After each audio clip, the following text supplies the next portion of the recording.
Bismillahirrahmanirrahim. Alhamdulillahirabbil alamin wassalatu wassalamu ala asyrofil anbiya'i wal mursalin sayyidina Muhammadin wa ala alihi wa sahbihi ajma'in amma ba'du. Fa inna asdaqal hadisi kitabullah wa khairal hadi hadi Rasulillah sallallahu alaihi wasallam. Wa syarrul umuri muhdatsatuha wa kullu muhdatsatin bid'ah wa kullu bid'atin dhalalah. Wa kullu dhalalatin finnar wa bisanadil muttasili ilal imamil muallif rahimahullah ta'ala wa nafa'ana bi ulumil daraini amin. Qol wa yahrumu 'alal junubi khamsatu asya'a, dan haram atas orang yang berjunub atau hadas besar khamsatu asya'a, 5 perkara. Ahaduha, yang pertama, as-sholatu, sholat fardhon au nafilan, sholat fardu atau sholat sunnah. Wasani, yang kedua, qiraatul Qur'ani, membaca Al-Qur'an, ay ghairu mansukhin, at-tilawah, ya.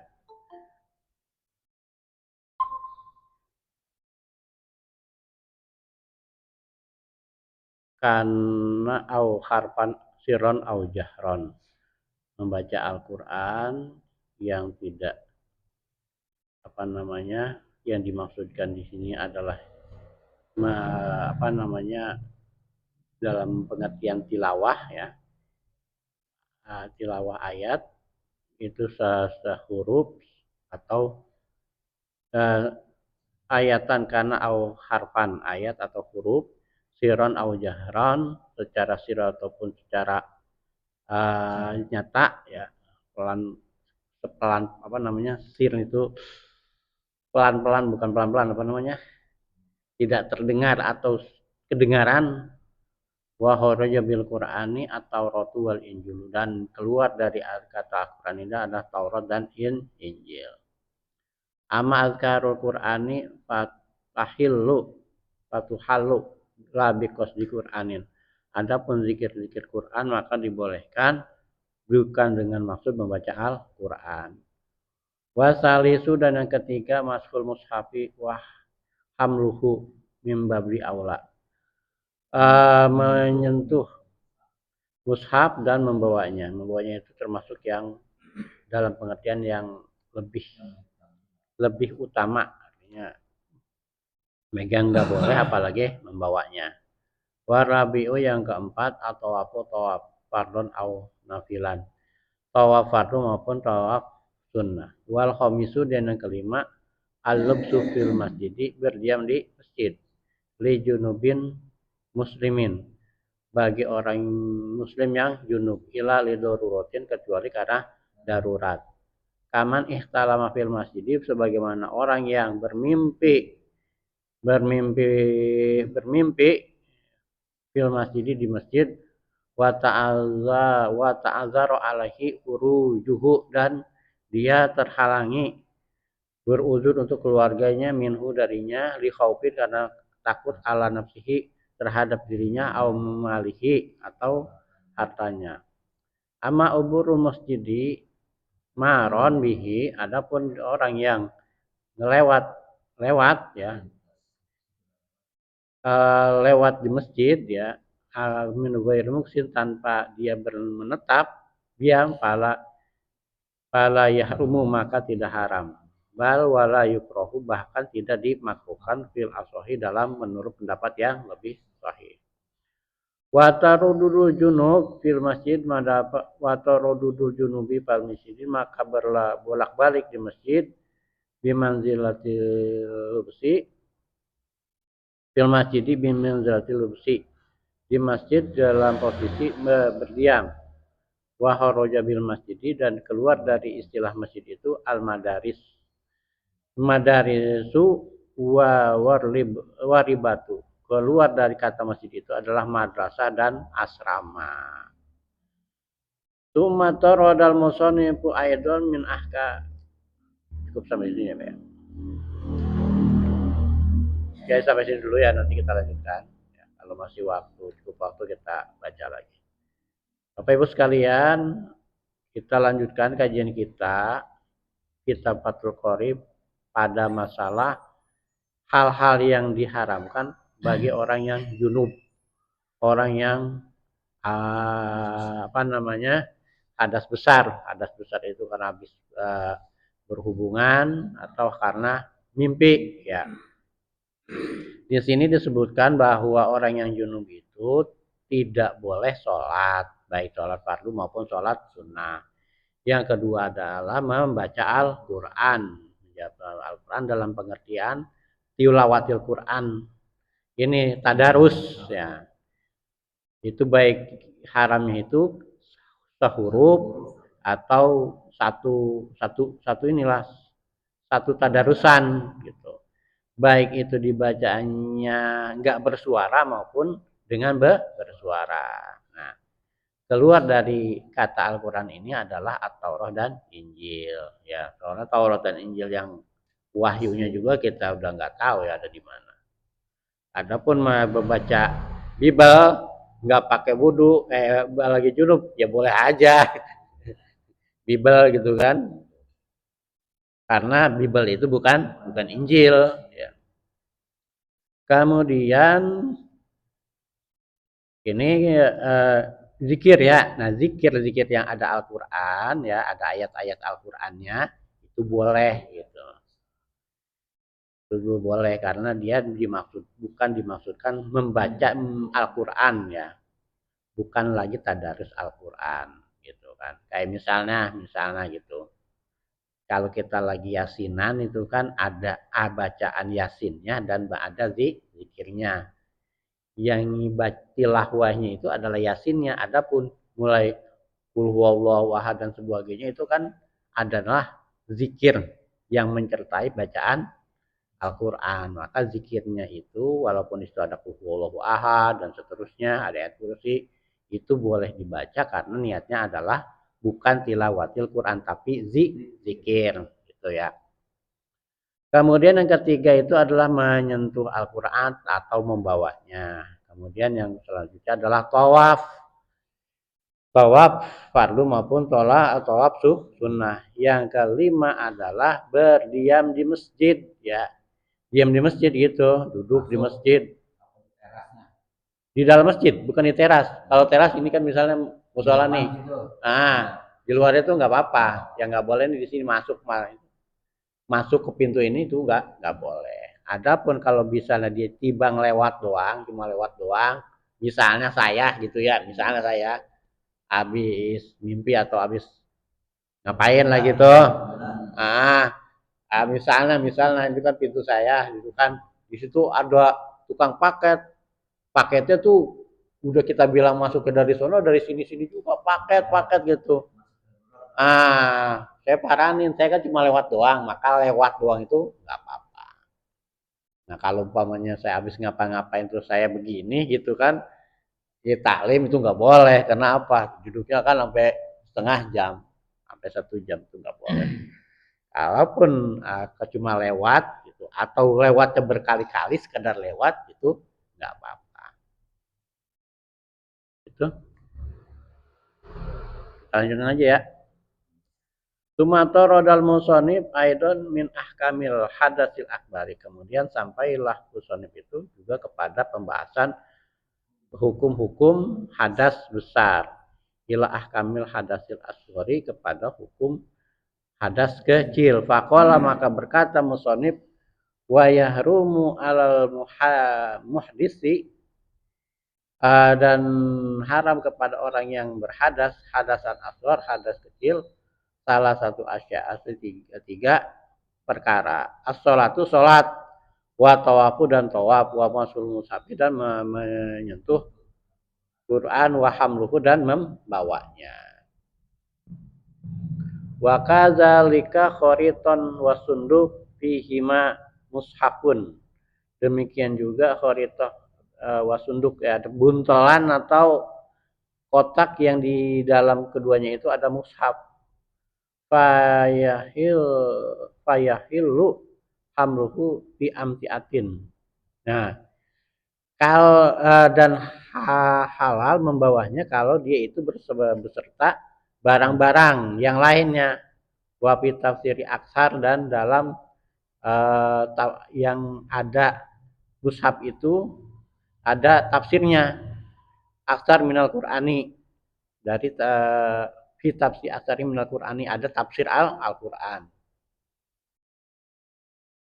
Wa fi dina dananir wa darohim wa khawatim takusu ala kulimin ha Qur'anun. Di dinar atau dirham atau cincin yang terukir di atasnya itu ayat-ayat Al-Qur'an. Wala yamna'u, udah sampai sini dulu ya. Nah, di sini disebutkan juga bahwa ya nggak bolehnya membawa Al-Qur'an itu kalau ada buntelan, ya mungkin setas dah.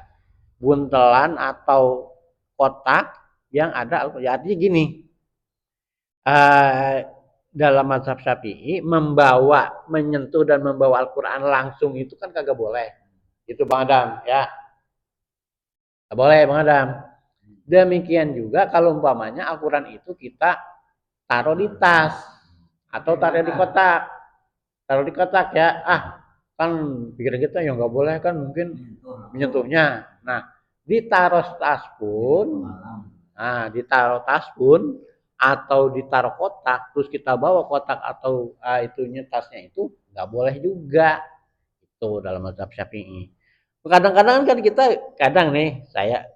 saya kadang menemukan ada orang lagi nggak punya wudhu, akhirnya kalau cek orang Sunda mau dicempal, dicempal, tahu nggak dicempal? Pakai lap gitu, dibawa iya. Karena nggak mau nyentuh tangan, akhirnya dibawanya dilapisin lap. Itu nggak boleh juga menurut ini kan? Karena apa? Di sini disebutkan khoritah wasunduk itu nggak boleh. Bawa tas yang ada Al-Qur'annya, Al-Qur'an yang ininya tulisan Arab doang gitu ya, itu nggak boleh. Gitu. Kalau nggak punya wudhu ya? Ya kalau nggak punya wudhu, menurut mazhab Syafi'i itu. Kecuali kalau misalnya nih dia kita bawanya bareng-bareng. Enggak, ini hadas kecil. Ini kan di sini. Ini kan kalau tadi kan udah selesai ya. Nah, ini kan kita lanjutkan. Ini yang kaitannya hadas asgor ila ahkabil hadul akbar ila hadasil akbar. Tadi udah membaca hadas besar, ini kemudian memhadas ke kecil. Wa yahrubu alal muhdis hadasan asgor, hadas kecil nih. Ya, gitu tadi. Ya, orangnya punya wudhu gitu. Itu membawa Al-Qur'an baik itu langsung maupun pakai tas atau pakai kotak tuh nggak boleh gitu. Kecuali kalau di situ di dalam tasnya itu, di puntelannya itu ada barang-barang lain. Misalnya kita lagi pindahan gitu kan. Itu ada ya ada buku, ada apa gitu kan. Kotaknya itu di situ ada mushaf Al-Qur'an, nggak ngapa-ngapa. Bukan nggak tahu, karena di situ bukan murni mushaf Al-Qur'an doang, bercampur dengan kitab, tafsir, dengan buku yang lain. Wah, di situ ada atau yang lainnya ada gitu, barang-barang lainnya. Itu namanya kita lagi pindahan kan nggak inilah. Atau kita taruh tasnya itu isinya dokumen-dokumen, ada surat tanah, ada surat nikah, ada surat cinta waktu dulu gitu kan, kita simpan. Nah, di tas itu, nah tasnya itu boleh ada Al-Qur'an di situ, itu boleh kita bawa. Demikian juga ini itu tadi, ini yang ayat Al-Qur'an di situ ada terjemahnya. Ya, atau kitab tafsir. Kitab tafsir kan misalnya tafsir tafsir Jalalain, tafsir Ibnu Katsir. Itu kan isinya tulisannya kan banyak ayat Al-Qur'an tapi juga ada tulisan tafsiran dari para ulama tafsir. Maka pegang kitab tafsir waktu nggak pakai wudu itu juga boleh. Demikian juga di sini disebutkan kalau ada dinar mata uang lah gitu ya, atau cincin yang di situ ada ayat Al-Qur'an, maka boleh juga itu dipakai pada posisi kita lagi junub. Yang kagak boleh dibawa ke WC. Kalau mau kau masuk ke inian ke WC kita ini dulu, kita taruh dulu. Kalau kita mau rumah, tanpa bulu nggak boleh Al-Quran. Kalau kita mau geser Al-Quran ini, rapiin, mau gimana gitu kan? Ya wudhu aja sih. Hah? Wudhu aja. Ya, kalau orang lupa atau gimana kan dia bilang beres-beres. Kalau di kitab sini nggak boleh. Nggak boleh. Wudhu dulu. Iya, wudhu dulu. Wudhu dulu. Kalau dia nggak tahu pegang Al-Quran. Ya kalau nggak tahu kan beda lagi. Ya, misal lagi beres-beres itu kan nggak tahu di situ ada Al-Quran. Pegang gitu, itu nggak boleh. Itu boleh, kecuali dia tahu banget ini Al-Quran. Gitu. Ya, dan dia nggak tahu. Tahu, paman tahu. Ya nggak boleh kalau dia tahu. Kalau dia tahu nggak boleh. Menurut kitab ini nggak boleh. Ya wudhu dulu, apa sih wudhu aja kan? Nah, wudhu juga kan sering-sering wudhu juga bagus. Kemudian wala yamna'ul mumayyiz al muhdis min masih mushafin, dan tidak terhalang orang mumayyiz yang berhadas untuk megang Al-Qur'an walauhin dan lauh dan tulisan Al-Qur'an. Ya maksudnya lembaran-lembaran yang ada ayat Al-Qur'annya lidirosatin wa ta'alumil Qur'an, untuk belajar Al-Qur'an. Nah, misalnya ada siswa gitu kan. Ada siswa dia itu kayak gini, ini mumayyiz ya. Ini mumayyiz artinya anak yang sudah remaja, belum balik ya. Masih umur 10 tahun belum balik, dia itu belajar Al-Qur'an, maka dia itu walaupun hadas kecil itu kalau dalam rangka belajar Al-Qur'an enggak ngapa-ngapa gitu. Kecuali yang udah balik, yang udah balik memang dianjurkan untuk berwudu dulu ketika mau baca Al-Quran, sekalipun baca Al-Qurannya itu dalam rangka belajar di sekolah. Wallahu a'lam bishawab. Ya, demikian. Ada pertanyaan, Kang Iman? Gimana Kang Iman? Ada pertanyaan? Gimana, Madam? Masalah ini apa namanya, kamar mandi sama kakus. Kalau kakus hanya untuk bakar juga. Dia nyuci piring di situ, nyuci pakaian di situ, dia mandi di situ, dia wudhu di situ. So, kalau misal begitu kita bisa boleh nggak nyebut nama Allah? Di situ ada toiletnya ya? Ada toiletnya. Kalau ada toiletnya jangan. Terus sekarang ada kamar mandi kan, satu itu kan ada, ya. Dia mandi di situ, dia nyuci di situ, ya, dia di situ aktivitas ya. itu.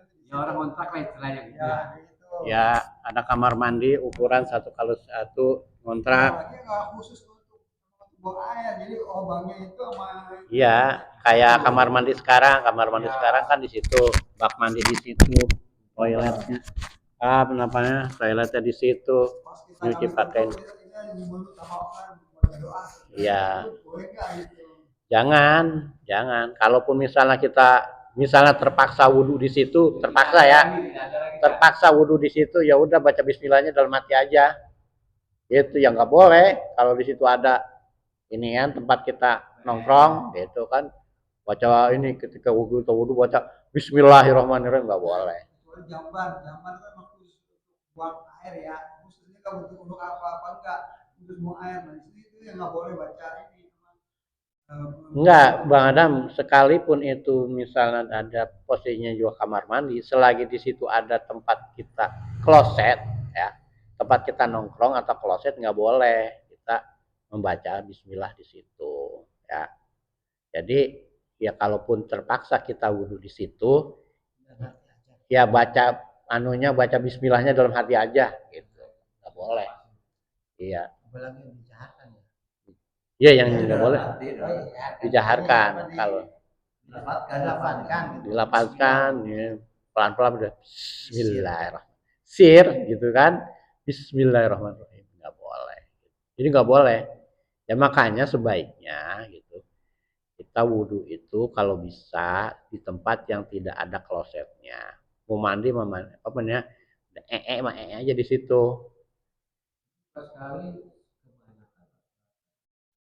Iya, karena keterbatasan lahan, keterbatasan lahan. Iya. Kalau ditutup, biasanya ditutup, boleh nggak? Sama aja, sama aja. Ya amannya apa? Baca Bismillah dalam hati aja lah, gitu. Soalnya apa? Ya, gitu. So, kalau bisa, ya udah wudhunya di musola aja kan gitu. Ya kalaupun pada akhirnya kita terpaksa wudhu di situ juga, kita nggak usah baca Bismillah dengan jahar. Bismillahnya dalam hati aja. Toh Bismillah itu termasuk sunnah. Nah, ngapain kita ngerjain sunnah yang jatuhnya kepada haram, gitu. Karena kan kerjaan-kerjaan wudhu yang lain kan itu tanpa ada bacaan kan, tanpa ada bacaan. Hah?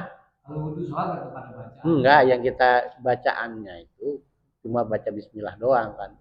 Kalau yang lainnya kan misalnya mau niat juga kalau dalam kondisi kayak begitu udah di dalam hati aja. Hmm. Hmm. Ya kalaupun bisa baca Bismillah dalam hati juga aja dah. Ya. Hmm. Ya. Di situ semua. Sobat kita baca doa dulu kan. Iya itu kan Ya kalau misalnya melafatkan misalkan nama Ustaz. Enggak kan lillahi ta'ala, ada lillahi ta'alanya ini. Ada. Itu dia. Nama itu rokal nggak dilapazkan aja, amannya nggak usah dilapazkan. Bismillah jangan jadi dilapazkan, nawaitunya juga jangan dilapazkan, dilamati aja. Soalnya kan itu kan dilamati saya niat nanti menghilangkan rasa besar apa-apa. Tapi dalam hati. Dalam hati. Bisa. Tapi rasa pasti ya nawaitu. Ya kalau umpamanya dia di situ ada lubang WC, di situ kita nyebut nama Allah ya kan nggak boleh. Jadi dalam hati aja. Dalam hati aja. Itu. Ya karena yang penting niatnya untuk membersihkan itu. Kondisi ya. Dan niat di mana niat kan percaya hati. Iya sih. Iya, jadi pada posisi itu kita nggak usah Bismillahnya kita nggak usah jaharkan, nawaitunya juga kita jangan lapazkan. Karena apa? Kalau kita lapazkan kita menyebut nama Allah padahal di situ ada kloset gitu. Itu Bang Adam. Jadi ini sih di ruang konteks ya. Kita sekarang kan banyak sesuatu Yasin yang tercecer bagus tuh. Tercecer. Itu lebih baik dibakar aja atau gimana daripada kita keinjek-injek baik dibakar atau dilebur tidak lobek-lobek istilahnya ya. Banyak surat Yasin yang pada kita bisa banyak kan sumbangan dari orang itu ya. Ini mah ada masalah banyak itu sekarang ini karena orang sering mencetak buku-buku Yasin, akhirnya jadi buku Yasin itu jadi tercecer. Bagaimana sebaiknya?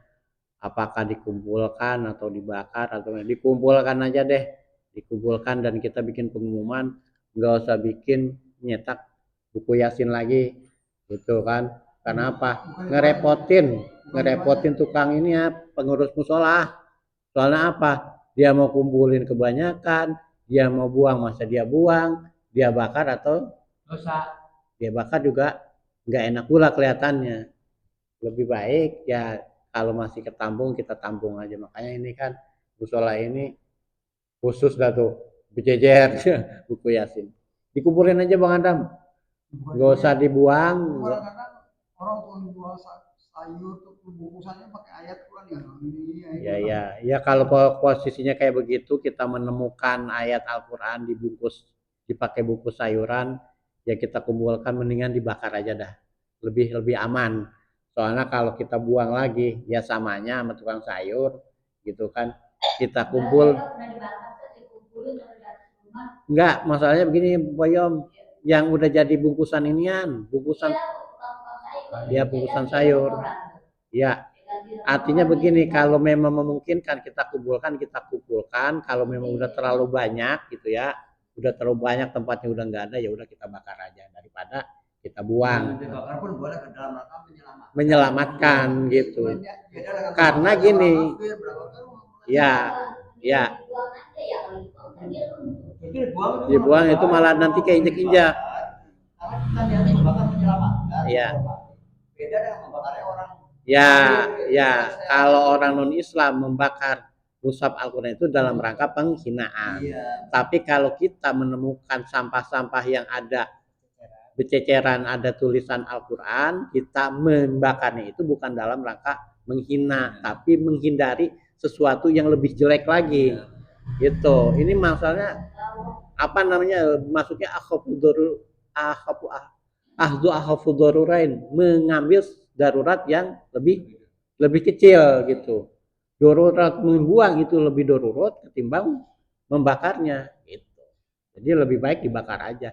Pertama kita simpan, kedua kalau udah nggak memungkinkan kita bakar aja daripada kita buang. Kalau misalnya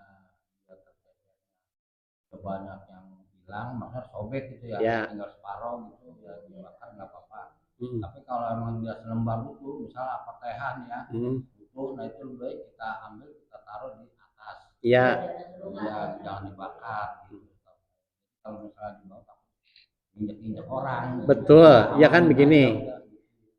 Yang utamanya tuh kita simpan satu ya, simpan. Kalau memang misalnya udah ada nggak ada tempat penyimpanan lagi, daripada dibuang, mendingan kita bakar. Membakarnya ini bukan dalam rangka penghinaan, tapi menyelamatkan, menjaga marwah dari mushaf-mushaf atau tulisan-tulisan ayat Al-Quran. Karena kalau bukan disimpan di atas marwah, suatu saat juga akan berceceran juga. Iya betul kan. Ya jadi balik lagi kepada pertimbangan usul fikih tadi ya. Kita pakai kaidah usul fikih akhdhu akhafud dhararain. Mengambil darurat yang paling kecil daripada membuang, kita bakar. Utamanya kita simpan ya.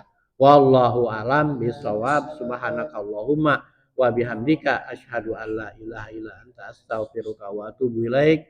Billahi taufiq wal hidayah. Wassalamualaikum warahmatullahi wabarakatuh. Terima kasih Bapak Ibu yang sudah online. Saya undur diri dulu. Mangga Kang Eman di Pademangan.